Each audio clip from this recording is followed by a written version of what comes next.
नमस्कार, आप देख रहे हैं यूपी तक। मैं हूं आपके साथ में अभिषेक मिश्रा। यूपी तक में मुद्दे की बात आज ये कि उत्तर प्रदेश में एक बार फिर से ब्राह्मणों को लेकर के सियासत जोरों पर है। लेकिन इस बार जो सियासत है वो किसी नेता के बयान या राजनीतिक घटनाक्रम से नहीं है, बल्कि लखीमपुर कांड में आशीष मिश्रा की 6 दिनों बाद हुई गिरफ्तारी, उसको पुलिस में हिरासत में भेजना और उसके बाद रविवार को 3 दिन के पुलिस रिमांड पे भेजने के बाद अब ब्राह्मण महासभा की तरफ से और राजनीतिक दलों के टीका टिप्पणियों के बाद तूल पकड़ती नजर आती है। दरअसल तिकुनिया गांव में उस दिन जो कुछ हुआ, उसके बाद आशीष मिश्रा पे जिस तरीके का किसानों को कुचलने का आरोप लगा, उसके बाद हुई हिंसा में 2 बीजेपी कार्यकर्ता, एक पत्रकार रमन कश्यप और एक ड्राइवर हरिओम मिश्रा की भी मौत हो गई थी। इसके बाद में अब कहीं ना कहीं दूसरे पक्ष की तरफ से भी आवाजें उठ रही हैं। कहा जा रहा है कि इस मामले में एक तरफा कार्रवाई हो रही है और जो बाकी 4 लोग, जिसमें 2 बीजेपी के कार्यकर्ता, एक ड्राइवर और एक पत्रकार शामिल है, उनको लेकर की कार्रवाई नहीं हो रही।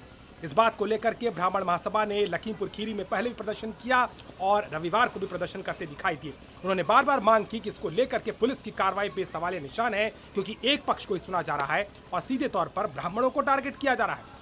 और इस पूरे मामले पर और तूल तब पकड़ा जब बीजेपी के नेता और मुख्यमंत्री के सूचना सलाहकार, मीडिया सलाहकार शलमणि त्रिपाठी ने भी एक ट्वीट किया और उसमें उन्होंने ये बात पूछी विपक्षी नेताओं से, सपा, बसपा और कांग्रेस के, कि क्या वो भी जनेऊधारी होने का दावा जो करते हैं, उनके समर्थन की बात करते हैं, वो क्या किसी एक जाति विशेष को टारगेट कर रहे हैं। और इसके बाद और भी आवाज़ें साफ सुनाई दे रही हैं। विपक्ष के नेता लगातार अड़े हुए हैं मंत्री की बर्खास्तगी को लेकर के, और ऐसे में अब ये मामला कहीं ना कहीं अब जातिगत समीकरणों के बीच भी फंसता हुआ नजर आता है।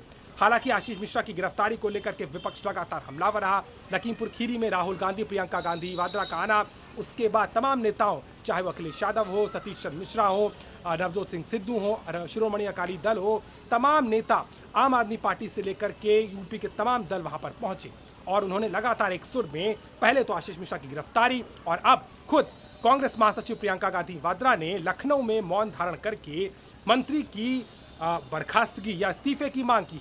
यानी कि इस पूरे मामले में अब सीधे तौर पर विपक्ष सरकार से दो टूक तौर पर मांग कर रहा है। लेकिन इस बीच ब्राह्मणों को लेकर के सियासत भी तेजी पर है।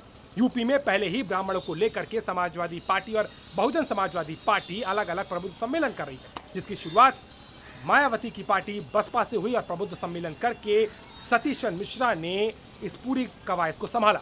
उस दौरान उन्होंने ये भी कहा कि खुशी दुबे की रिहाई के लिए भी वो केस लड़ेंगे और आगे उनके लिए काम करेंगे।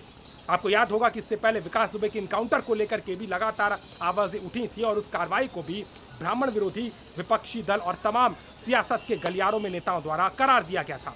उसके बाद से लगातार बीजेपी पे आरोप लगता रहा कि ब्राह्मण विरोधी तौर पर यहाँ पर इस पार्टी में कार्रवाई हो रही है और इसको भुनाने की विपक्ष ने पूरी तरीके से कोशिश की। लेकिन इस बीच लखीमपुर कांड में केंद्रीय गृह राज्य मंत्री अजय मिश्रा और उनके बेटे की भूमिका को लेकर के जिस तरीके के सवाल उठ रहे हैं, उस बीच अब ये मामला जातिगत होता नजर आता है, जहां ब्राह्मण महासभा भी अब मैदान में नजर आ रहा है।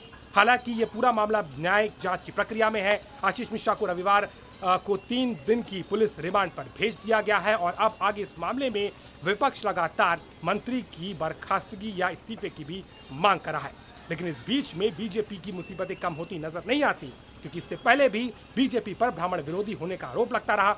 और इस बीच में जुलाई में हुए मोदी सरकार के मंत्रिमंडल विस्तार में अजय मिश्रा यूपी से एकमात्र ब्राह्मण चेहरा थे। अब उस चेहरे पर अगर गाज गिरेगी तो कहीं ना कहीं उसके सियासी मायने भी निकाले जाएंगे। ऐसे में साफ है, यूपी में आने वाले समय में चुनाव के मद्देनजर कहीं ना कहीं ब्राह्मणों की सियासत और तेज होती नजर आती है।